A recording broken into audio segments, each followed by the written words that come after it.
요한 1서 3장 9절로 요한 1서 3장 9절로 16절 말씀까지인데 오늘 제가 공동 번역된 그러니까 앞에를 봐서 스크린을 보셔야 여러분들이 갖고 있는 성경책과는 다릅니다. 이거는 공동 번역이고요. 우리는 개역을 쓰고 있죠. 우리 합독하겠습니다. 누구든지 하나님께로서 난 사람은 자기 안에 하나님의 본성을 지녔으므로 죄를 짓지 않습니다. 그는 하나님께로부터 난 사람이기 때문에 도대체 죄를 지을 수가 없습니다. 옳은 일을 하지 않거나 자기 형제를 사랑하지 않는 자는 하나님께로부터 난 자가 아닙니다. 이와 같이 하나님의 자녀와 악마의 자식은 분명히 구별됩니다. 여러분이 처음부터 들어온 계명의 말씀은 우리가 서로 사랑해야 한다는 것입니다. 그리고 우리가 가인처럼 되어서는 안 된다는 것입니다. 가인은 악마의 자식으로서 자기 동생을 죽인 자입니다. 그가 동생을 죽인 이유는 무엇이겠습니까? 동생이 한 일은 옳은 일이었는데 자기가 한 일은 악한 일이었기 때문입니다. 형제 여러분, 세상에 여러분을 미워하더라도 이상히 여길 것이 없습니다. 우리는 우리의 형제들을 사랑하기 때문에 이미 죽음을 벗어나서 생명의 나라에 들어와 있는 것이 분명합니다. 사랑하지 않는 사람은 죽음 속에 그대로 머물러 있는 것입니다. 자기 형제를 미워하는 자는 누구보다 다 살인자입니다. 살인자는 결코 영원한 생명을 누릴 수 없습니다. 그리스도께서는 우리를 위하여 당신의 목숨을 내놓으셨습니다. 이것으로 우리가 사랑이 무엇인지를 알게 되었습니다. 그러므로 우리도 형제들을 위해서 우리의 목숨을 내놓아야 합니다. 아멘. 예. 오늘 한번 제목을 복창해 보실까요? 추수 그의 열매. 한 번 더 복창해 하시죠. 추수 그의 열매. 추수는 뭐예요? 열매를 우리가 이제 봄에 뿌렸던 씨앗들을 그래서 이제 여름에 자라고 가을에 거두는 거죠. 이거를 추수라고 하는 거예요. 오늘은 추수감사 예배죠. 예수님께서 마태복음 21장에 열매 없는 무화과 나무를 저주하시죠. 저주하니까 뿌리채 말라 죽었어요. 그러니까 열매 없는 무화과 나무를 저주하는 부분이 있죠. 그럴 때에 그러니까 열매를 우리는 어떻게 해요? 주님께 나갈 때 열매가 있어야 돼요. 그러니까 우리가 찬양 속에서도 그러잖아요. 복음성가에 주께 드릴 열매 가득 안고 땅 끝에서 주님을 배우리 주께 드릴 노래 가득 안고 이게 땅 끝에서라는 찬양의 제목인데 그런 거예요. 그러니까 열매 없는 가을 유다서에 보면 이들은 가인과 발람과 고라는 열매 없는 뿌리채 뽑힌 가을나무 같다 이렇게 표현하는 거예요. 그러니까 열매를 굉장히 주님은 중시하지요. 요한복음 4장에서도 수가라는 동네 야곱의 우물가에서 예수님이 수가성 여인이라고 우리가 명명한 그 여인을 만나죠. 남편 5명이 있고 지금 있는 남편도 친남편이 아닌.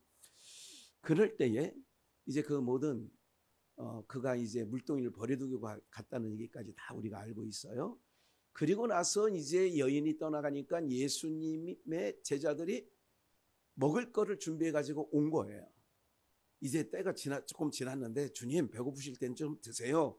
이러니까 주님이 이렇게 말씀하셨어요. 예수님께서 나는 이미 먹었다는 거예요. 그러면서 너희가 알지 못하는 뭐가 있어요? 양식이 있다는 거예요.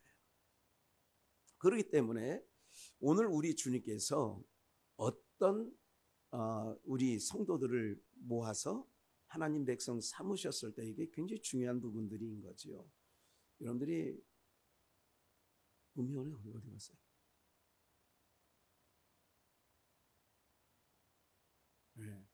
예, 그렇게 되는데 잠깐 집중해 주세요. 아니, 갑자기 있다가 없어져서 휴거가 됐나 그랬어요. 예. 여기 집중해 보세요. 예. 그러니까 우리가 주님의 열매가 뭔지 그 열매를 우리 주님께서는 원하시는 거예요. 그럼 오늘 우리에게도 뭐가 있어야 되느냐? 열매가 있어야 되는 거예요. 그게 추수예요. 그러니까 추수는 고린도후서 8장 연보에 대해서 설명하면서 바울 사도도 너희 자신을 먼저 주께 드리라는 거예요. 하나님께 드리라는 거예요. 너희 자신을 먼저. 그러니까 그 연보의 원칙이 요한복음 창세기 4장을 먼저 한번 가서 한번 읽어보겠습니다.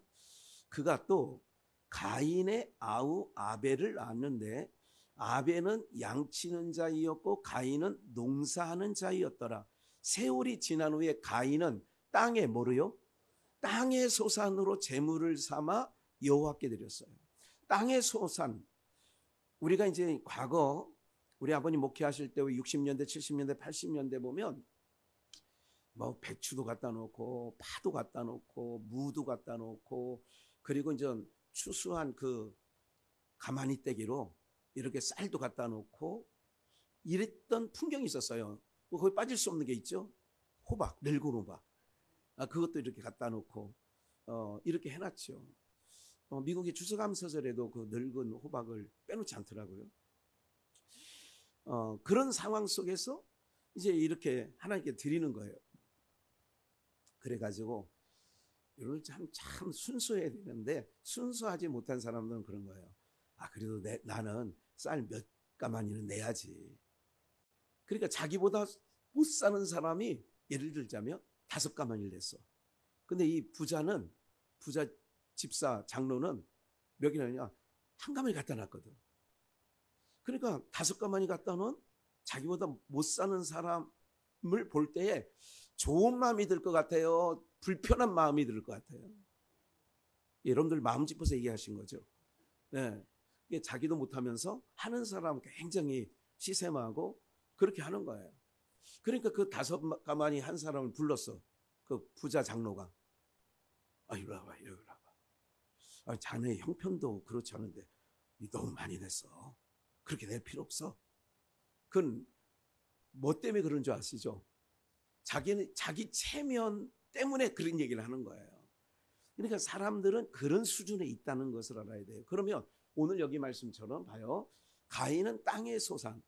그러면 농사꾼이었어요. 그럼 농사지면 아까 제가 60, 70년대의 추수감사절의 풍경을 말씀드렸던 것처럼 가인은 그렇게 제물을 드렸을 거예요. 이해가 되세요? 그러니까 갖은 그 땅에서 나는 모든 과실이든 그리고 채소든 싸놨어. 그리고 재물을, 그러니까 땅의 소산이라고 했으니까 어떤 걸 딱 지칭한 건 아니지만 그렇게 풍성하게 차려놓고 하나님께 오늘로 말하면 예배드렸다 그 얘기죠. 4절 아벨은 자기의 양의 첫 새끼와 그 기름으로 드렸더니 여호와께서 중요한 거예요. 아벨과 그 제물은 뭐예요? 연합해요. 이거는 언젠가 자세히 설명드렸어요. 아벨도 하나님이 받으시고 제물도 받으시는 거예요. 그런데 5절 가인과 그 제물은 연합지 않아야 하시는 거예요. 연합하지 않아요. 그러니까 가인도 안 받았고 가인이 쌓아놓은 땅의 소산의 제물도 안 받은 거예요. 그러니까 이렇게 생각했겠죠. 가인이 아벨의 제단을 보면서 아이고 저 어리석은 놈의 자식, 아니 하나님 앞에 드리는데 달랑 뭐만?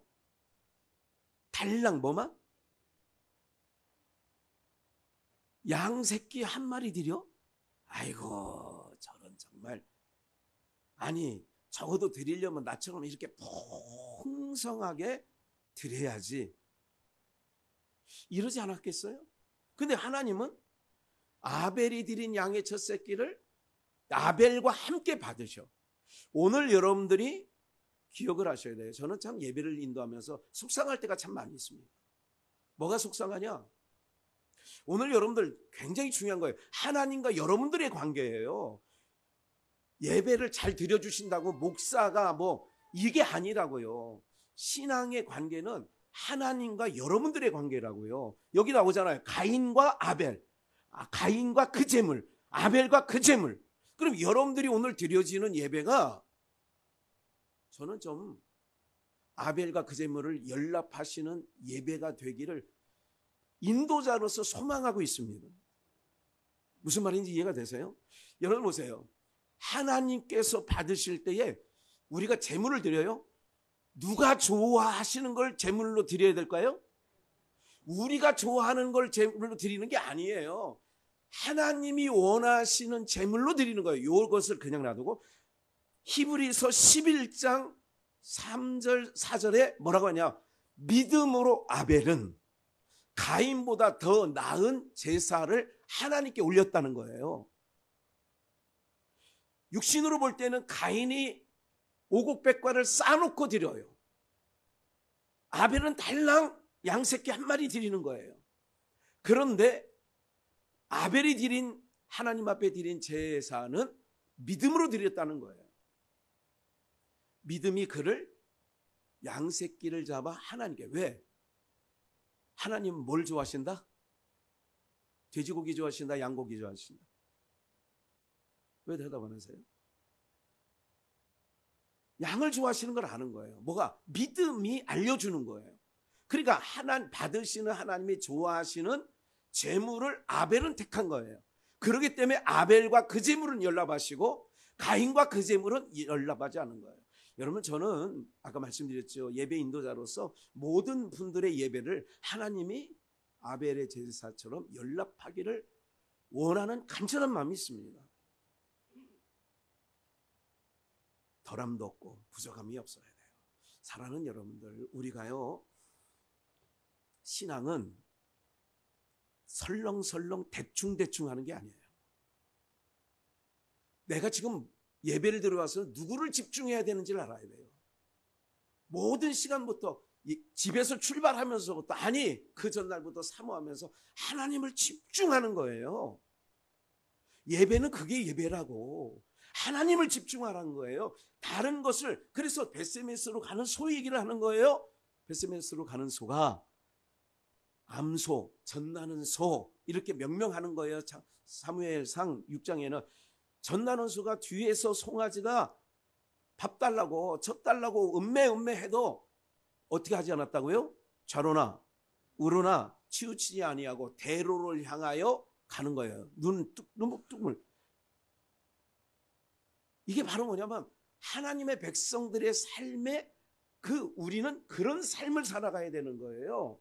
좌로나 우로 치우치지 않는 거예요. 뭐에는? 예배에는. 그거는 누구하고도 자식이 됐든 아니면 부모가 됐든. 그래서 마태복음에 뭐라고 얘기를 해요? 너희 부모보다 나를, 아들이나 딸 보다 나를 더 사랑하느냐 이렇게 물으시는 거예요. 그 얘기는 바로 뭐냐면 주님께 나갈 때는 아벨의 제사는 왜 연락하셨느냐? 첫째, 하나님이 좋아하시는 양으로 드렸다. 이거는 장차 세상죄를 요한복음 1장 29절 한번 볼게요. 한번 그 위에 있어요. 이튿날 요한이 예수께서 자기에게 나아오심을 보고 가로되, 요한복음 1장 29절에요. 창세기 4장 위에 있다고 그랬어요. 이튿날 요한이 예수께서 자기에게 나아오심을 보고 가로되, 보라, 함께 읽어요. 시작. 세상 죄를 지고 가는 하나님의 어린 양. 그러니까 아벨이 믿음으로 드린 제물은 믿음으로, 하나님이 믿음을 선물로 주셨잖아. 그 믿음이 법궤가 베세메스로 가는 소를 끌어가듯이 좌우로 우로 치우치지 않게 그런 거예요. 하나님의 어린 양이에요. 그러니까 아벨이 드린 믿음으로 드린 양의 첫 소산물로 드렸다는 것은 하나님이 원하시는 것은 예수밖에 없습니다. 누구밖에 없다고요? 예수님 비밖에 없네. 예수밖에 없어요. 하나님은 예수님만 상대하신다니까. 죄인을 상대하지 않아요. 그러니까 우리가 가인은 바로 뭐냐? 땅의 소산이에요. 그러면 뭐냐면 내 열심, 내 가치, 땅에서 사람들이 박수칠 만한 그런 열정과 열심과 그런 것으로 나가는 거예요, 하나님께. 그래서 사람이 볼 때는 누구 예배가 더 은혜스럽다고 하느냐? 가인 예배를 더 풍성하잖아요. 오늘 한국교회 예배가 얼마나 풍성한지 아세요? 말씀은 줄어들고 쓸데없는 걸로만 풍성해져 있죠. 그러니까 이런 예배를 사람들은 오늘 여기 교회에서나 은혜 예배 잘 드렸어. 그건 본인이 드린 거지. 받는 분이 하나님이신데 하나님은 안 받았다니까. 이것을 우리는 놓치고 그동안 예배를 드리는 거죠. 그래서 이사야 53장 4절에 보니까 그는 다 예수님이에요. 그는 실로 우리의 뭐를 지어요? 질고를, 우리의 슬픔을 당하였거늘 우리는 생각하기를 그는 징벌을 받아서 아이고 십자가에 달릴만 하니까 달렸지, 이렇게 하나님에게 맞으며 고난을 당한다, 그렇게 생각했던 거예요. 바리새인과 서기관들이. 5절 예수님이 그가 찔림은 우리의 허물을 인하며 그가 상함은 우리의 죄악을 인함이라. 그가 징계를 받음으로, 이게 중요해요. 우리가 뭐를 얻었어요? 하나님과 우리 사이에, 이거를 에베소서에는 화평을 이뤘다 이렇게 얘기하는 거예요. 평화를 누리고 예수님이 채찍에 맞음으로 우리가 나음을 입었도다. 하나님이 원하시는 제사는 이거예요. 우리의 멍에 죄악의 사슬을 끊어내고 우리의 질고를 끊어내고, 이거를 하나님이 원하시는데 그건 뭘로 하느냐? 어린 양으로 하는데, 구약에는 어린 양은 다 예수 그리스도를 예표하는 사건이에요. 그러니까 예수님이 오셔서 진짜로 번제물이 되어서 십자가에 돌아가셨어요. 그 이후부터는 구약의 제사 제도는 없어진 거예요. 왜? 예수님이 이루셨으니까, 자기 몸을 가지고. 그러면 오늘 추수 그의 열매를 말씀을 좀 드리고 있는 거죠. 오늘 우리 모두가 이렇게 되는 거예요. 봐요. 고린도전서 12장 3절 그 바로 위에 너희가 알거니와 너희가 이방인으로 있을 때, 그러니까 하나님도 없었고 복음에 대해서는 외인이고 약속과 언약들에 대해서는 전혀 관계가 없었던 우리들이라고 에베소서 얘기해요. 너희도 알거니와 너희가 이방인으로 있었을 때에 말 못하는 우상에게로 끄는 그대로 뭐 했어요? 끌려갔느니라. 그러니까 우상이 끄는 대로 그대로 끌려 사는 거예요. 그러니까 우상 숭배하는 사람들이 얼마나 불쌍한 인생인 줄 아셔야 돼요. 그러니까 무슨 불상이든 또 아니면 무슨 하여간 이런 상을 만들어 놓고 갖다 비는 거는 끌려다니는 겁니다. 그거는. 이거를 알아야 되는 거죠. 여기서 우리를 해방시켜 주시고 자유케 하신 줄 믿습니다. 3절 그러므로 내가 너희에게 알게 하노니 하나님의 영으로 말하는 자는 누구든지 예수를 뭐 할 자? 저주할 자라 하지 않고, 봐요, 이게 중요해. 또 성령으로 아니하고는 누구든지 예수를 주시라 뭐 할 수 없어요? 그러니까 예수님은 나의 주님이야. 아까 예수는 그리스도, 예수는 주. 성령이 아니하고서는 누구든지 예수를 주시라 할 수 없다는 거예요. 그럼 오늘 우리가 예수님은 나의 진정한 왕이십니다, 그에게는 그리스도이십니다, 이거는 누구가 아니고서는 안 되는 거예요. 성령이 아니고서는. 다시, 가인의 재물은 자기가 땅에서 나는 것으로 좋은 것으로, 자기가 기준이야. 자기가 좋아하는 것을 다 싸놓고 하나님께 드린 거예요. 그러니까 하나님이 그 재물도 안 받고 가인도 안 받아. 그런데 아벨은 성령의 인도하심을 받아 어린 양으로 하나님께 제물을 드리는 거예요. 성령이 아니고서는 예수를 주라고 시인할 수가 있는 자가 없다는 거예요. 그럼 어떤 열매? 봐요. 추수 그의 열매예요. 그러니까 성령이 아니고서는 안 된다, 이런 말씀을 좀 드린 거죠. 그러면 보세요. 우리가 레위기 19장을 한번 찾아볼까요? 이걸 읽기 전에 그 밑에 거부터 한번 읽읍시다. 누가복음. 아싸. 네. 바로 밑에 누가복음 13장 6절을 봅시다. 이에 비유로 말씀하시되 한 사람이 포도원에 무화과 나무를 심은 것이 있더니, 한 사람이 포도원에 뭐를 심었느냐? 그러니까 무화과 나무를 심었어요. 그 열매를 구하였으나 뭐하지 못했어요? 항상 무화과는 열매가 없는 거예요. 마태복음 21장에서도 시장하셔서 예수님께서 이파리가 무성한 무화과 나무를 찾아서 열매를 얻을까 하여 가셨어요. 근데 잎만 무성하고 열매가 없음을 알고 뭐라고 했어요? 저주하여. 그래서 뿌리채 마른 거예요. 무화과 나무는 열매가 없어. 예수님께서 나다나엘을 얘기할 때 네가 무화과 나무 아래에 있을 때 내가 너를 알았다, 이렇게 얘기를 하신 거예요. 내가 너를 보았다. 무화과 나무 아래에 있을 때. 무화과 나무는 뭐를 얘기하느냐? 율법 신앙을 얘기하는 거예요. 율법 신앙은 열매가 없는 거예요. 항상 그러니까 열매 없는 무화과 나무. 그러니까 무화과 나무는 율법을 상징해. 율법으로는 하나님의 의에 도달할 수가 없는 거예요. 하나님의 의를 성취할 수가 없는 거예요. 율법으로는. 그러니까 가인처럼 땅에서 나는 소산으로 내 열심, 내 의지로 내가 거룩하게 살아야지. 그래, 나 거룩하게 살아야지. 여러분들, 그 성전에 올라가는 두 사람이 있었죠. 하나는 바리새인이고 하나는 세리예요. 바리새인이 이렇게 얘기합니다. 나는 저기 있는 세리와 같지 않다는 거예요. 가는 불이 토색을 하지 않았습니다. 그러면서 하는 말이, 나는 일회에 2번씩 뭐를 해요? 금식을 해요. 이거 지나친 거예요. 뭐가 지나? 일회에 1번 금식하는 거는 율법에 허용이 돼 있어. 그런데 2번 금식했다는 것은 뭐 한 거예요? 열심히 특심한 거지요. 열심히 특심했다니까.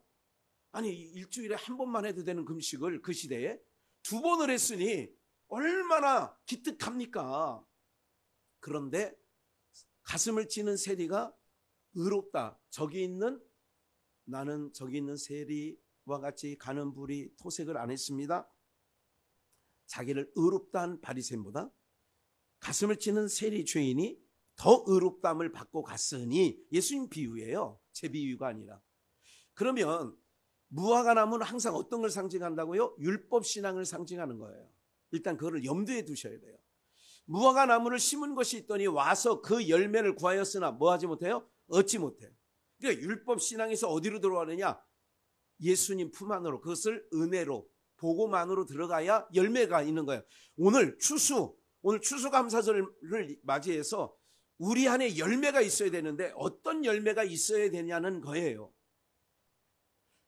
가인처럼 오름과 바름과 열심으로 낸다고 하나님 보좌 앞에 나갈 수 있느냐? 절대 없어요. 그래서 로마서 3장에 율법의 의로는 하나님의 의를 결단코 이룰 수 없다.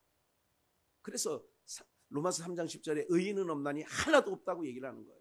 당연히 없죠. 예수님 외에는 없어요. 이 저주가 덮인 땅에 의인은 예수님 한 분만 계시다니까요. 그래서 우리가 예수로 옷을 입고 주님 보좌 앞으로 나가게 되어지는 줄 믿습니다.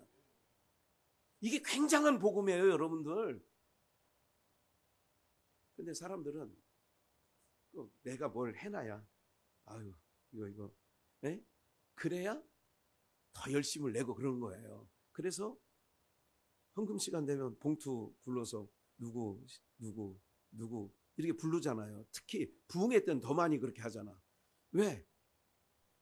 자기 이름이 안 불리면, 세상 말로 장로님이 돼가지고 자기 이름 안 불리면 쪼에, 기역에, 파에, 리을이 그렇게 되어버리니까, 그러니까 자기 체면으로 하는 거예요. 기도도 자기 체면. 일회에 2번 금식을 한다니까요. 자기 체면에 하는 거예요. 이거 내가 그래도 바리새인인데, 그래도 내가 민족의 지도자들인데, 이렇게 나가는 거죠. 그렇게 해서 열매를 구하였으나 얻지 못하고. 7절, 과언 시기에게 이르되 내가 몇 년을 왔어요? 3년을 와서 이 무화과 나무의 실과를 구하되 얻지 못하고 찍어버리라. 어찌 땅만 버리느냐. 그러니까 무화과 나무가 3년을 지켜봤는데 열매가 없어. 열매 없는 거는 뭐 해버려라? 제가 이 말씀을 묵상하면서 어떤 말씀이 딱 지나가냐면 마태복음 3장에 서기관과 사두개인들이 오는 것을 보실 때에 예수님이 하신 말씀이 있어요. 뭐라고 했어요? 독사이 새끼들아, 너희가 어떻게 임박한 진노를 면할 수 있겠느냐. 도끼가 나무에 놓였으니 회개하라는 말씀을 하시는 내용 가운데 그런 말씀이 있어요. 도끼 찍어버리라. 찍어버리라는 말씀에 나름 발음으로 살고 오름으로 살던 사람이에요. 기특함으로 살던 사람들이에요. 왜 신앙에 우리가 늘 딜레마에 빠질 수밖에 없느냐면 우리의 이 타락한 눈으로 밝아진 이 눈으로 항상 판단하는 거예요. 저 사람은 거룩하네. 저 사람 오름이야. 저 사람 발음이야. 아이고 저런 거 안 되지. 아이 작던 것들은 항상 요 선악의 기준이 된 눈으로 항상 거룩을 찾고 오름을 찾으려니까 신앙이 어떻게 가느냐? 예수님과 관계없이 가는 거예요. 우리는요, 예수 없이는 못 사는 인생이 주의 백성들인 줄 믿습니다. 주님을 떠나 살 수는 없어요. 찍어버리라는 거예요.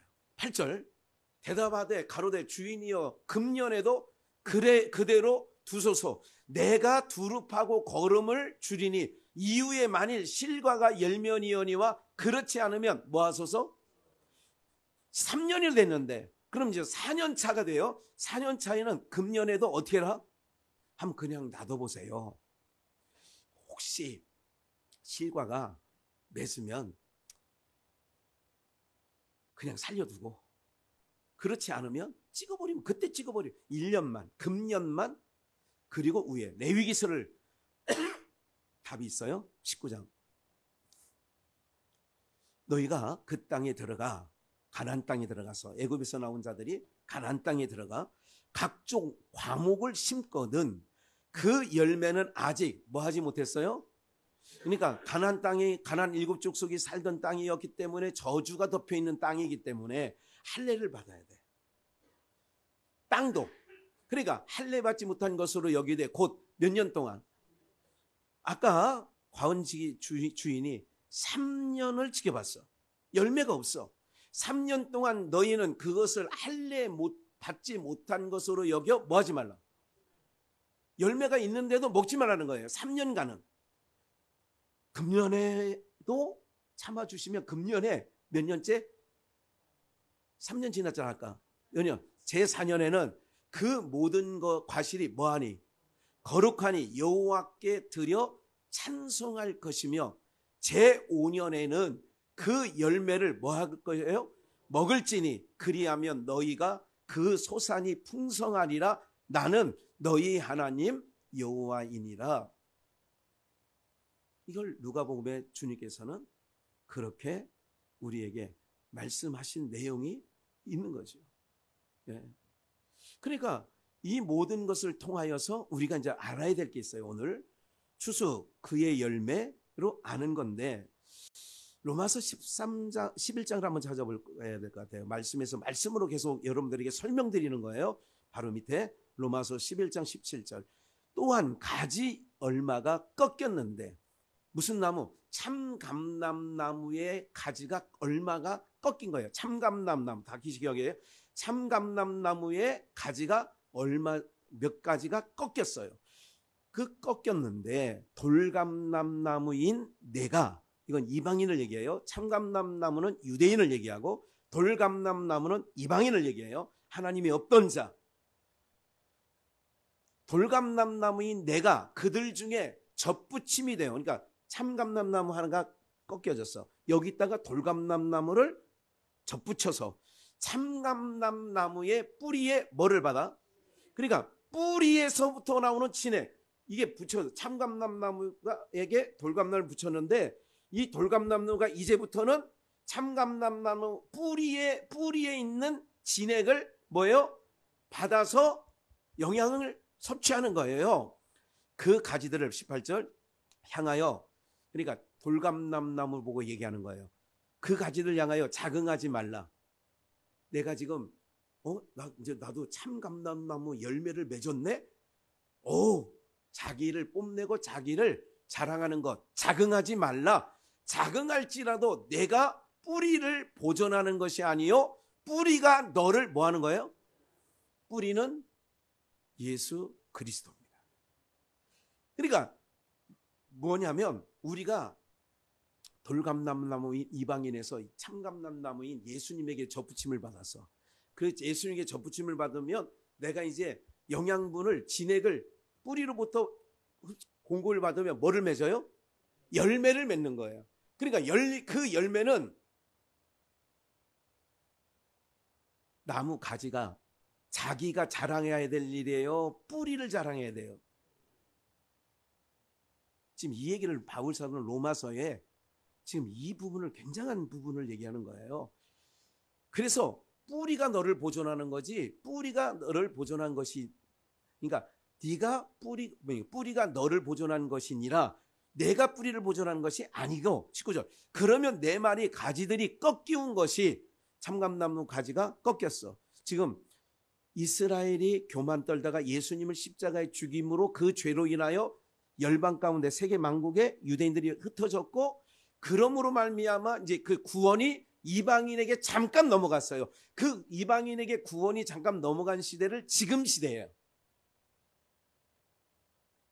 사마리아 땅끝까지. 그러니까 이렇게 되어지는 거예요. 그러면 내 말이 가지들이 꺾이운 것은 나로 접붙임을 받게 하려 함이라. 유대인들이 예수를 지금도 믿지 않아요? 믿지 않는 것은 이방인들 가운데 자기 백성들이 있어요. 구원을 받을 자, 그들을 위하여 어디 있다? 참감람나무의 가지에 접붙이려고. 20절 이게 옳다고 얘기해요. 저희는 믿지 아니함으로 유대인들은 꺾이고 너는 믿음으로 섰느니라. 높은 마음을 품지 말라. 이게 자긍하지 말라는 얘기예요. 도리어 두려워하라. 21절 하나님이 원가지들도 아끼지 아니하셨은즉 너도 아끼지 아니하리라. 그래서 교만 떨지 말라는 거예요. 왜 그러느냐? 우리가 잘나서 구원 얻는 게 아니라 뿌리가 너를 보존하는 것이다. 사랑하는 여러분들, 오늘 여기 왜 앉아 계시는 줄 아세요? 하나님께서 여러분들을 지금까지 붙잡고 계시기 때문에 뿌리가 여러분들을 보존하는 것처럼 예수님이 여러분들을 세상 끝날까지 떠나지 아니하신 말씀처럼 붙잡고 계시기 때문에 여기 앉아 계시는 줄 믿습니다. 네. 그러면 이제 돌감람나무 구원 밖에 있었던 우리를 참감람나무에게 붙임을 받았으면 이제부터는 어떤 역사가 나와야 되느냐. 요즘에 늘 말씀드리는 것처럼 봐요. 로마서 8장 1절을 먼저 한번 읽을게요. 맨 마지막에 있어요. 그러므로 이제 그리스도 예수 안에 있는 자에게는 결코 뭐가 있다? 이제 아까 9장을 읽었었던 거예요. 로마서 9장. 그런데 8장에서 미리 뭐라고 하냐? 그리스도 예수 안에 있는 자는 결코 뭐함이 없어요? 그러니까 우리가 정죄함을 받는다, 정죄함을 받지 않는다는 거는 어디에 딸려 있는 거예요? 누구 안에 있고 없고예요? 예수 안에 있으면 정죄함이 없고 예수 바깥에 있으면 정죄함을 받고. 할렐루야. 그러니까 우리의 상황에 따라 달라지는 거예요. 그러니까 우리의 상태가 주님 안에 있느냐 없느냐에 따라 달라지는 거예요? 아니면 내 행위에 따라서 달라지는 거예요? 중요한 게 그거예요. 내가 주님 안에 있느냐 없느냐가 중요한 거예요. 신앙은 예수님 안에 있는 거야. 세상이 어떻게 변화도 천지개벽이 일어나도 예수님 안에 우리가 있는 거예요. 율법이 왜 필요하냐? 예수님 밖으로 좀 내 마음대로 살고 싶어. 나도 주일날 놀러도 다니고 내 주일날 나도 마음대로 살고 싶어. 이렇게 이게 주님 치맛자락이라면 옷자락이라면 이렇게 빼꼼히 보니까 세상이 단풍이 이렇게 예쁘게 물들을 수가 있어. 어머머머머. 어제 해암사지에 가서 사진을 한 장 찍어 왔는데 단풍이 이쁘긴 이쁘더라고. 오늘 한번 가보시면 좋겠어. 얼마나 예쁜지. 단풍이 한 그루가 여러 그루도 아니야. 한 그루 딱 있는데 밑에는 뭐 노랗고 위에는 빨간가? 밑에가 빨갛고 위에가 좀 약간 아주 예쁘게 단풍이 들었다니까. 네. 주일날 빼꼼히 주님 옷자락을 제끼고 이렇게 가보려고 했는데 그거 이제 아니 나가야지 했더니 율법이 바깥에서 다 무서운 표정을 우리 여러분들 그 절간이나 어디 가면 무슨 인장 쓰고 있는 거 그림 있잖아요. 왜 천하 뭐 이상한 것들 그놈이 바짝 있는 거야. 이게 율법이라고 한다면 나가려다가 아이고 나가면 바로 죽는구나. 그래서 율법이 왜 필요하냐? 예수님 밖에 나가 살려고 인간의 쾌락을 좀 그래 밖에 나가보자 하다가 율법이 딱 무서운 모습으로 있으니까 너 나오기만 하면 넌 바로 죽어. 바로 너 끌어다가 불못에 쳐놓을 거야. 이렇게 하니까 그래서 로마서에 율법이 패할 수 있느냐? 그렇지 않다. 율법은 선하다. 오히려 더욱 견고히 지켜져야 된다는 그런 의미가 율법이에요. 그게 그런 뜻에서 율법은 지켜져야 되고 율법은 없어지지 않고 율법이 더욱 견고히 세워져 있어야 된다는 얘기는 우리로 하여금 누구 품에서 나오지 말게 그것을 율법이 감당하는 거예요. 그 부분을 이렇게 신나야 되는데 그러니까 주님 안에 있으면 결코 정죄함이 없어. 그래서 과거에 복음 가수들이 이런 찬양 불렀잖아요. 아버지 품 안에서 떠나 살기 싫어요. 나는 행복해요. 죄사함 받았으니. 사랑하는 여러분들, 우리가 아버지 품 안에서 떠나 살면 안 돼. 이게 세상이 흉흉한 소식을 들을수록 더 우리는 아이들이 무서우면 점점 엄마 품을 이게 비껴나가요. 더 파고 들어가요. 해보셨어요? 네? 무서우면 엄마 품으로 더 파고 들어가는 거예요. 네? 저도 해봤으니까 알지. 네? 사랑하는 여러분들, 그것이 율법이 필요한 부분이고 우리는 이제 봐요. 2절. 이는 그리스도 예수 안에 있는 생명의 무슨 법이? 성령의 법이. 이걸 에덴 동산으로 말하면 생명과실이에요. 생명의 성령의 법이 죄와 사망의 법, 이게 선악과예요. 그러니까 생명의 성령의 법이 죄와 사망의 법에서 너를 뭐 했다? 해방시켰다. 그리스도 예수 안에 있어야 돼. 그러니까 그러면 생명의 성령의 법이 우리를 작동시켜요. 그럼 뭐가 나가느냐? 갈라디아서 5장 22절. 이건 같이 읽을까요? 시작. 오직 성령의 열매는 사랑과 희락과 화평과 오래 참음과 자비와 양선과 충성과 온유와 절제니 이 같은 것을 금지할 법이 봐요. 죄와 사망의 법을 그동안 우리를 장악했어요. 그래서 바울 사도가 7장에서 이거 아까 8장 1절 읽은 건데 1절 2절 7장에서 마지막 부분이에요. 오라 나는 곤고한 사람이로다. 이 사망의 법에서 나를 누가 건져낼까 그러는 거예요. 이 사망의 법에서 내가 원하는 선은 있는데 원하는 선은 행치 아니하고 원치 않은 악을 행하니 내가 지금 왜 어디 법 아래 있기 때문에 원하는 선을 못해요? 사망의 법. 죄와 사망의 법. 내가 원하는 선은 않지 않고 원치 않은 악을 행하니 이것은 내가 사망의 죄와 사망의 법에 있는 것을 내가 알았도다. 오라 곤고한 사람이다. 누가 나를 이 사망의 법에서 건져내라. 그럴 때 8장 1절 생명의 성령의 법이 죄와 사망의 법에서 우리를 해방시켰다는 거예요.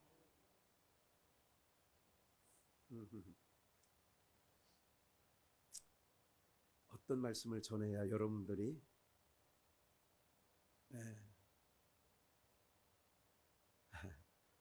호박 한 덩어리 얻어가는 얼굴보다도 더 심각하게 하고 있으니, 예.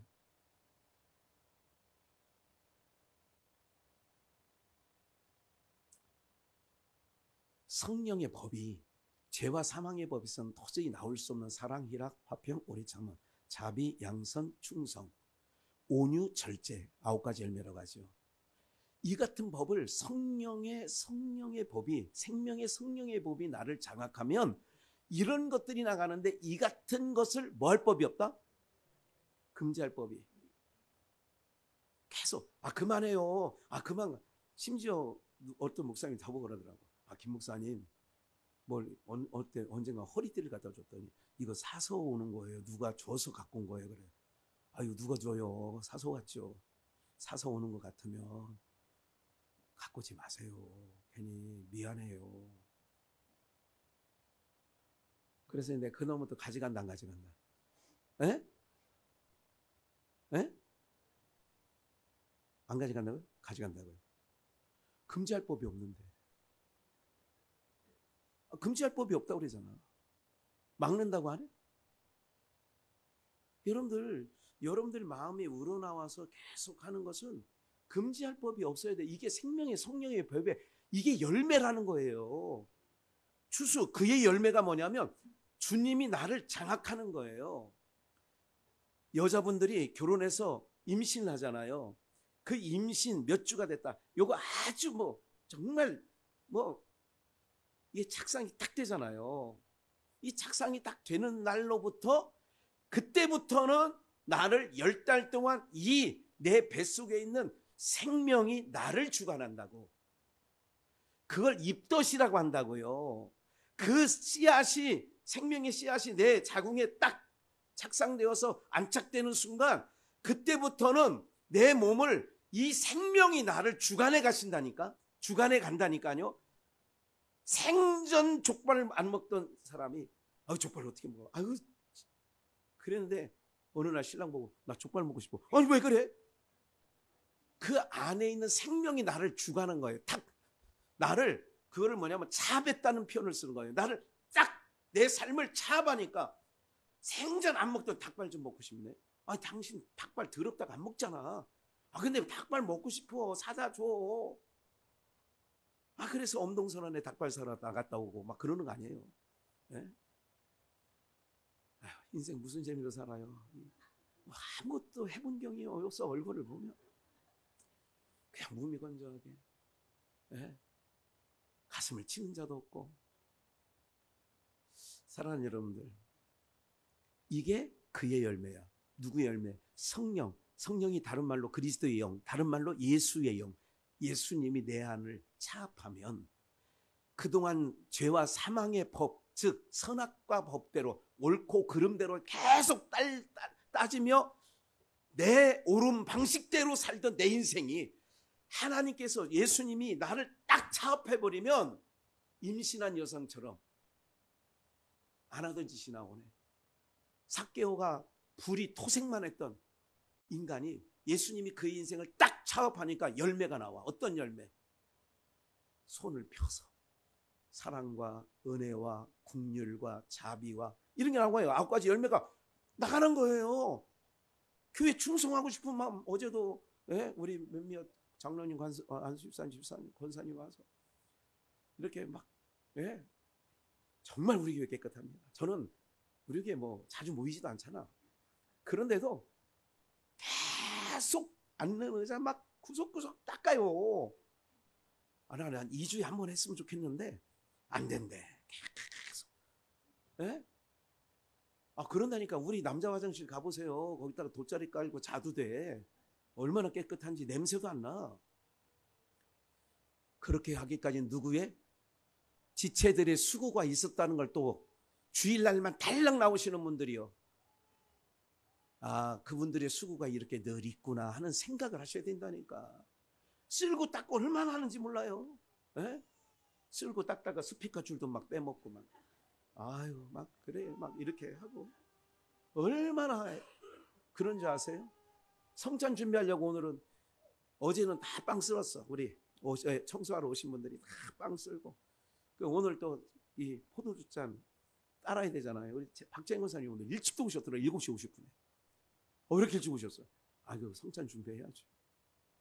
그리고 기도하고 성찬 준비할 때마다 목사님 기도해 주세요. 그러면서 기도하고 오늘 성찬 예식 가운데 기름 부어 주세요. 감화 감동해 주세요.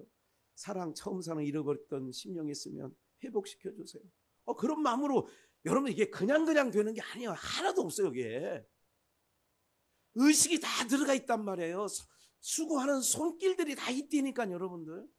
이번 금요일 날에는 임마누엘 그레이스 힐링센터에서 함께 또 예배드리러 오는데 수고가 있어. 여러 가지가 없는 게 없다니까. 그냥 되는 게 하나도 없어요. 누구는 자기 직장에서 그 금요일 날 지난달에 오려고 택시비 15만 원을 들여서 왔대. 왜? 예배 늦지 않게 오려고. 근데 한 10분 늦었더라고. 그런데도 찬양하는데 또 중간에 나와 서서 찬양하고 택시비 15만 원 들여서 왔다는데 그래 고맙더라고. 15만 원 들여서 뭐 하려고? 이래야 되겠어요? 여러분들이 한 명 정도는 그런 생각하고 있는 것 같아요. 다 눈 마주치고 내가. 우리 여러분들 기억하십시오. 열매가 추수 그 열매. 주님이 내 안에서 맺게 하는 열매. 내 열매가 아니에요.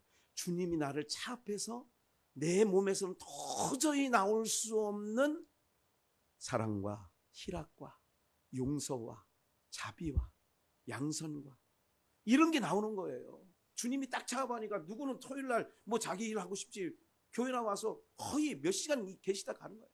한 10시나 9시 반에 오시면 한 2시. 어제는 짜장면을 언제 한번 시켜 먹었더니 무슨 어디 짜장면집이야? 국가대표인가 시켜 먹지 않기로 했어요. 우리 결의를 했어. 이 집에서는 다시는 시켜 먹지 않는다. 오히려 짜파게티를 광사마트에서 사다가 끓여 먹는 게 훨씬 맛있겠더라고. 그럼에도 맛대가리 없는 짜장면 짬뽕을 먹으면서도 기쁜 마음으로 성찬 떡을 쓰는 모습을 보니까 저 안에 주님이 계시니까 저렇게 기쁨으로 하시 누가 저거를 하겠어 이 생각이 들더라니까. 그래 좋아요. 기쁘고. 사랑하는 여러분들 이런 거예요. 추수 어떤 열매를 주님이 원하시느냐. 주님이 내 안에 계셔서 타락한 인간 죄된 인간으로서는 나올 수 없는 것들이 나오는 거야. 이런 열매가. 이 열매를 근데 율법 신앙 안에서는 안 나와. 이게 안 나온다니까. 사람들이 볼 때는 반듯해. 주일 한 번도 지각 없이 쫙 나와. 11조도 떼먹은 적이 없고 보너스 나온 것까지도 11조 내고 막 이랬다는 얘기가 아니야. 가인이 그렇게 했다는 거예요. 그런데 주님께서 안 받아. 감사도 어떤 연보도 주님이 나에게서 감사했어. 주님 이거 다 드려야 되는 너무 감사해요. 주님의 은혜 생각하면 너무 이까지인가 아무것도 아니에요. 이런 마음을 받으신다고. 마음을. 이게 진정한 하나님께 드려지는 예배라고요. 찬양도 그냥 먹기 싫어서 그냥 그러면 우리 어머니 같으면 당장 숟가락 놓고 그만 먹어. 사랑하는 여러분들, 주님께 뭐예요? 그래서 항상 주님께 드리는 것은 즐거운 마음으로. 성막 재료를 모을 때도 솔로몬 성전을 예비할 때 다윗이 즐거운 마음으로 다 했다고 하는 거예요. 즐거운 마음으로. 그건 율법 아래서는 절대 나올 수 없는 일들입니다. 오늘 바라건대 우리 비전교회에 모인 성도님들이 주님이 내 안에 계셔서 맺어지는 열매들, 그 열매 정말 하나로 많고 주께 드릴 열매 가득 안고 주님 앞에 서는 날 잘했다, 고맙다 칭찬받는 우리 모두 되시길 주 예수의 이름으로 축원합니다.